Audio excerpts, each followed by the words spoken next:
l'opération de réaménagement de la rue Maurice-Flandin s'inscrit dans un secteur qui fait l'objet d'une reconfiguration importante, notamment avec l'arrivée du tramway T4 et ensuite avec la construction de nouveaux bâtiments, notamment les archives départementales et métropolitaines, mais aussi avec la construction de l'immeuble Sky 56 et enfin avec la construction du campus Orange. L'opération de réaménagement de la rue Flandin, en fait, elle consiste à libérer tout l'espace qui était avant occupé par l'ancienne rue Flandin pour libérer toute une esplanade qui à terme permettra d'étendre l'esplanade Nelson Mandela qui existe déjà au sud de l'avenue Félix Faure, sur plus d'1 hectare. C'est aussi une opération qui nous a permis d'améliorer les mobilités via la création d'une bande cyclable en contresens sur la rue Flandin qui permet aux cyclistes de remonter vers la gare par la rue Flandin et plus forcément par la rue de la Villette. Et puis après l'objectif ça a été de mettre en circulation la nouvelle rue et du coup l'ancienne rue a laissé place à toute une étendue de terre végétale.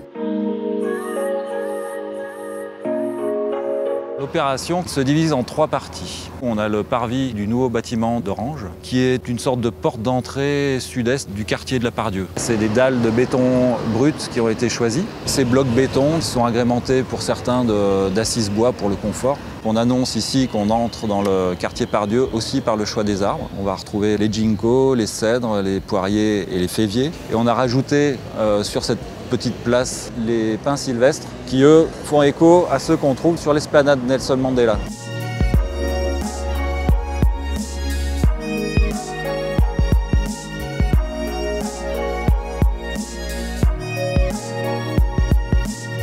Pour l'esplanade, par rapport au contexte Covid, on a du coup été arrêté au 17 mars. On se retrouve un petit peu hors période de semis, donc on va opter pour un semis provisoire, type engrais vert, où là on va amener un mélange d'avoine, veste, sarrasin. Ça va nous permettre d'apporter de la matière organique quand on retravaillera le sol à l'automne, donc au moment de la bonne saison, pour faire le semis définitif de la prairie.